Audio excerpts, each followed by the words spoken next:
My dear students, welcome back to my channel. আজকে আমি তোমাদের সামনে উপস্থিত হয়েছি কোনি উপন্যাসের এমসিকিউ প্রশ্ন এবং উত্তরের সপ্তম পর্ব নিয়ে। এর আগে 6টি পর্ব আলোচনা করেছি। যদি ওই পর্বের ভিডিওগুলি না দেখে থাকো, অবশ্যই আমার চ্যানেলকে সাবস্ক্রাইব করে নাও, কারণ কোনি উপন্যাস থেকে এমনভাবে আমি টেক্সট খুঁটিয়ে প্রতি পর্বে 60টি করে প্রশ্নোত্তর আলোচনা করছি। তোমরা 100% এখান থেকে একটা শর্ট কোয়েশ্চেন দিলেও কিন্তু তোমরা পেরে যাবে। যারা এসএলএসটি এবং মাদ্রাসা সার্ভিস কমিশন পরীক্ষা দেবে তাদের জন্য তো অত্যন্ত গুরুত্বপূর্ণ। চলো দেখে নিই আজকের সপ্তম পর্বের প্রথম প্রশ্ন। পার্কের মধ্যে কাদের ভিড় লক্ষ্য করা যাচ্ছিল? শিশু এবং বালকদের ভিড়। 2, কারা রাস্তা দিয়ে চলতে চলতে শুধুমাত্র ঘাড় ফিরিয়ে তাকিয়ে চলে যাচ্ছিল? বয়স্করা। 3, প্রতিযোগীদের চোখে কিসের ছাপ ছিল? রাত্রি জাগরণ, ক্লান্তি আর ক্ষুধার ছাপ ছিল। চিলড্রেন পার্কের চক্কর কত মিটারের ছিল? 75 মিটার। 5 নম্বর, নেতাজি বালক সংঘের আয়োজনে 20 ঘন্টা অবিরাম ভ্রমণ প্রতিযোগিতায় কারা পার্কের মধ্যে ঘাসের উপর দিয়ে কোনির পাশাপাশি হাঁটতে হাঁটতে কথা বলছিল? গঙ্গায় কোনির সাঁতারের সঙ্গী সেই 3টি ছেলে। 6 নম্বর, নেতাজি বালক সংঘ আয়োজিত ভ্রমণ প্রতিযোগিতায় অংশগ্রহণ করে হাঁটার সময় কোনি তার চটি জোড়া খুলে কোথায় রেখেছিল? পথের পাশে। 7, প্রতিযোগিতায় হাঁটার সময় কোনি তার গঙ্গার সাঁতারের সঙ্গীদের হাতে কি দিয়েছিল? উদ্যোক্তাদের দেওয়া লজেন্স দিয়েছিল। 8 নম্বর, প্রতিযোগিতায় হাঁটার সময় কোনি কতগুলি চক্কর মারার পর চটি পড়েছিল? 3-4 চক্কর। 9, নেতাজি বালক সংঘের অবিরাম 20 ঘন্টা হাঁটা প্রতিযোগিতা দেখতে দেখতে কার কথায় ক্ষিতিশ সিংহের হুঁশ ফিরেছিল? অমূল্যবাবুর কথায়। অমূল্যবাবু কে? ক্ষিতিশ সিংহের প্রতিবেশী। 11, ক্ষিতিশ সিংহ যখন দাঁড়িয়ে খেলা দেখছিল তখন অমূল্যবাবু কোথায় যাচ্ছিলেন? অফিসে। 12, কি দেখছেন ক্ষিতীশবাবু? বাঙালিদের ক্রীড়া চর্চা। বক্তা কে? অমূল্যবাবু। নেক্সট 13 নম্বর, লোকটিকে ক্ষিতীশ একদমই পছন্দ করে না। কোন লোককে ক্ষিতীশ পছন্দ করে না? অমূল্যবাবুকে। শুধুই নাটকীয় ঢঙে বাঁকা বাঁকা কথা বলে। কে? অমূল্যবাবু। 15, কি আর করবে বলুন, আমরা ওদের ক্রীড়া চর্চার জন্য কিছু ব্যবস্থা তো করে দিইনি, ওরা ওদের মতোই যা হোক ব্যবস্থা করে নিয়েছে। বক্তাকে? অমূল্যবাবু। 16, অমূল্যবাবুর সঙ্গে কথায় কথা বেড়ে যাবে জন্য ক্ষিতীশ কী করলো? বাড়ির দিকে রওনা হলো।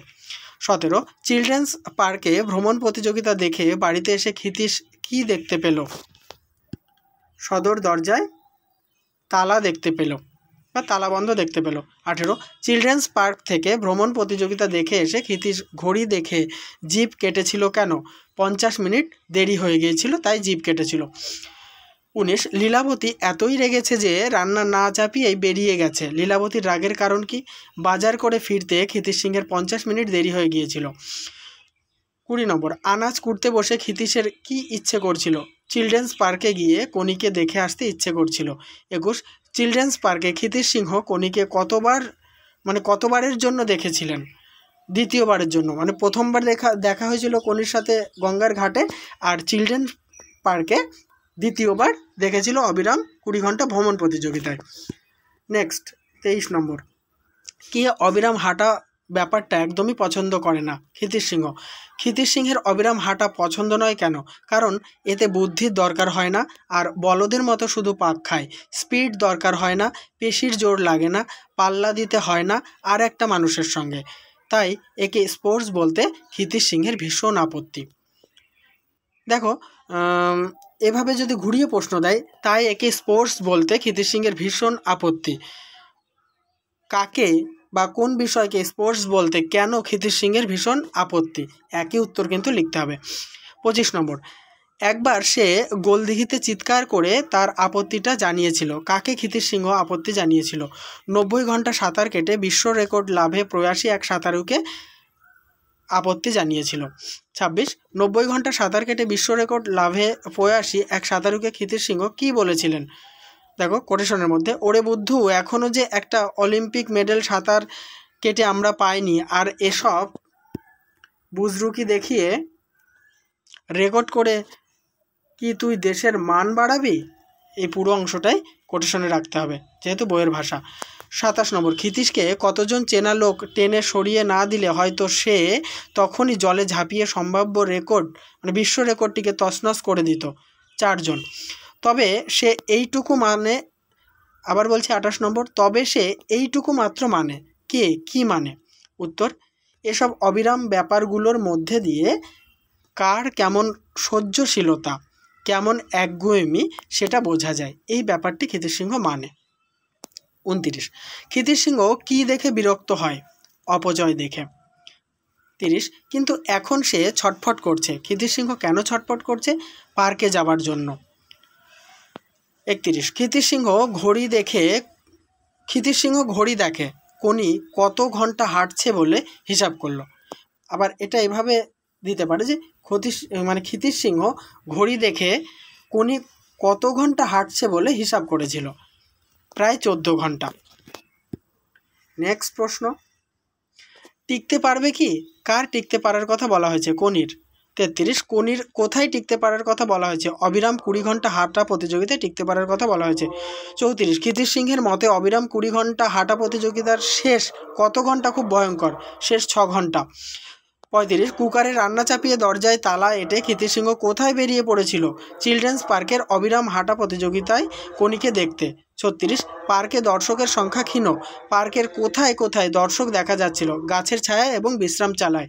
37, অবিরাম হাঁটা প্রতিযোগিতা দেখার জন্য উদ্যোক্তারা কোথায় বসেছিলেন? বিশ্রাম চালায় বসেছিলেন। 38, কোনি যখন মাথায় ছেঁড়া বেতের টুপি পরে হাঁটছিল তখন কতজন প্রতিযোগীকে ক্ষিতিশসিংহ দেখতে পেয়েছিল? 13 জন। 39, অবিরাম হাঁটা প্রতিযোগিতা দেখতে এসে ক্ষিতিশসিংহ পার্কের কোথায় এসে দাঁড়িয়েছিল? গাছের ছায়ায়। 40 নম্বর, কোনি যখন ক্ষিতিশসিংহের সামনে দিয়ে হেঁটে যাচ্ছিল তখন সে কেমন দৃষ্টিতে কোনির দিকে তাকাচ্ছিল? তীক্ষ্ণ দৃষ্টিতে। 41, 20 ঘন্টা অবিরাম হাঁটা প্রতিযোগিতায় ক্ষিতিশসিংহের চোখে কোনির যে চেহারা ধরা পড়েছে তার বর্ণনা দাও। উত্তর, কোনির গাল বেয়ে ঘাম গড়িয়ে চিবুকে চোখ দুটি বসে গেছে, গালের উঁচু হাড় দুটো আরও উঁচু হয়ে গেছে এবং ঠোঁটের চামড়া শুকিয়ে গেছে। 42, আকাশ থেকে আগুন ঝরলেও কোনির চলা থামবে না। কখন ক্ষিতিশসিংহের এটা মনে হয়েছিল? অবিরাম 20 ঘন্টা হাঁটা প্রতিযোগিতায় কোনি তার মাথা তুলে যেভাবে পাতলা দেহটাকে এগিয়ে নিয়ে যাচ্ছিল তা দেখে ক্ষিতিশসিংহের এটা মনে হয়েছিল। 43, কেন মনে হলো ক্ষিতিশসিংহ তা ব্যাখ্যা করতে পারবে না। কি মনে হওয়ার কথা বলা হয়েছে? উত্তর, 20 ঘন্টা অবিরাম হাঁটা প্রতিযোগিতায় আকাশ থেকে আগুন ঝরলেও কোনির চলা থামবে না, ক্ষিতিশসিংহের এটা মনে হওয়ার কথা বলা হয়েছে। 44, ক্ষিতিশসিংহ তা ব্যাখ্যা করতে পারবে না, শুধু এইটুকু সে বলবে। ক্ষিতিশসিংহ কি বলবে? কোটেশনে দেখো, একটা লোক নিজের সম্পর্কে কি ভাবে সেটা বোঝা যায় চলার সময় মাথাটা সে কেমনভাবে রাখে তাই দেখে। 45, 20 ঘন্টা অবিরাম হাঁটা প্রতিযোগিতা দেখে ক্ষিতিশসিংহ কটার সময় বাড়ি ফিরেছিল? দেখো, 12টার সময় বাড়ি ফিরেছিল। 46, হাতিবাগানের ঘর কি হলো? কে কাকে কথাটি বলেছেন? ক্ষিতিশসিংহ তার স্ত্রী লীলাবতীকে কথাটি বলেছে। 47, ক্ষিতিশসিংহের কথার উত্তরে লীলাবতী কি জানিয়েছে? অনেক টাকা সেলামি চাই, সম্ভব নয়।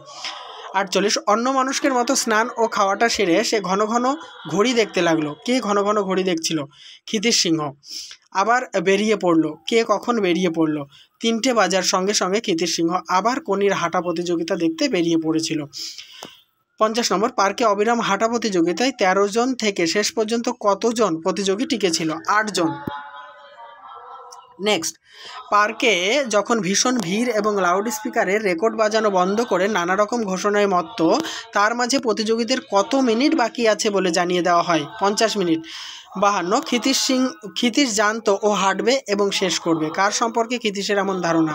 কোনির সম্পর্কে। 53, ক্লান্তি ওর পদক্ষেপে ধরা পড়ছে। কার পদক্ষেপে ক্লান্তি ধরা পড়ছে? কোনির। 54, ক্ষিতিশ লক্ষ্য করলো 20 ঘন্টা হাঁটা প্রতিযোগিতায় ক্ষিতিশ কোনির দিকে তাকিয়ে কি লক্ষ্য করেছিল? দেখো, প্রশ্নটা হচ্ছে ক্ষিতিশ লক্ষ্য করলো 20 ঘন্টা হাঁটা প্রতিযোগিতায় ক্ষিতিশ কোনির দিকে তাকিয়ে কি লক্ষ্য করেছিল? উত্তর, কোনি তার ডান পা টেনে টেনে হাঁটছে। 55, বেশ তাজাই দেখাচ্ছে। কাদের বেশ তাজা দেখাচ্ছিল? বন্ধুরা, নেক্সট প্রশ্ন আলোচনা করব, তার আগে বলি তোমরা যারা প্রথম পর্ব থেকে এ পর্যন্ত দেখোনি তারা অবশ্যই আমার চ্যানেলকে সাবস্ক্রাইব করে নাও এবং আমার চ্যানেলের প্লেলিস্টে চলে যাও। ওখানে সমস্ত তোমাদের দরকারি ভিডিওগুলি তোমরা পেয়ে যাবে। আর পর্বগুলি যদি পরপর দেখো তাহলে কিন্তু তোমাদের কোনি উপন্যাস পুরো একেবারে ঠোঁটস্থ হয়ে যাবে, ঠিক আছে? কারণ আমি বই খুঁটিয়ে খুঁটিয়ে প্রশ্ন উত্তর তৈরি করছি। দেখো, 55 নম্বর, বেশ তাজাই দেখাচ্ছে। কাদের বেশ তাজা দেখাচ্ছিল? 20 ঘন্টা অবিরাম হাঁটা প্রতিযোগিতায় অংশগ্রহণকারী 2 জন দশেকের ছেলেকে তাজা দেখাচ্ছিল। 56 এজন্য আমরা গর্বিত কারা কিসের জন্য গর্ববোধ করছিলেন? সভাপতি বরেণ্য জননেতা বিষ্ণুচরণ ধর মহাশয়কে পেয়ে নেতাজি বালক সংঘ গর্ববোধ করছিল। 57 ক্ষিতিশ সিংহ লাউড স্পিকার থেকে কান সরিয়ে কোথায় চোখ রেখেছিল? চালার নিচে। 58 চালার নিচে তাকিয়ে ক্ষিতিশ সিংহ কী দেখতে পেয়েছিল? টেবিলের উপরে একটি সাদা চাদরের তোড়া ভরা দুটি ফুলদানি এবং তার ঠিক পেছনে সভাপতি বিষ্ণুচরণ ধর বসেছিলেন। এই ওটা এক্সট্রা চলে এসেছে, ঠিক আছে, এই ওটা হবে না। 59 ক্ষিতীশ অবাক হয়ে গেল। কেন ক্ষিতীশ অবাক হয়েছিল? তার গঙ্গার ঘাটে দেখা হিপোটা অনুষ্ঠানের সভাপতি, এটা দেখে ক্ষিতীশ অবাক হয়েছিল। মনে রাখবে যে ক্ষিতীশ সিংহ কিন্তু বিষ্ণুচরণ ধরকে আগাগোড়াই হিপো বলে তুলনা করেছে তার মানে চেহারার জন্যে।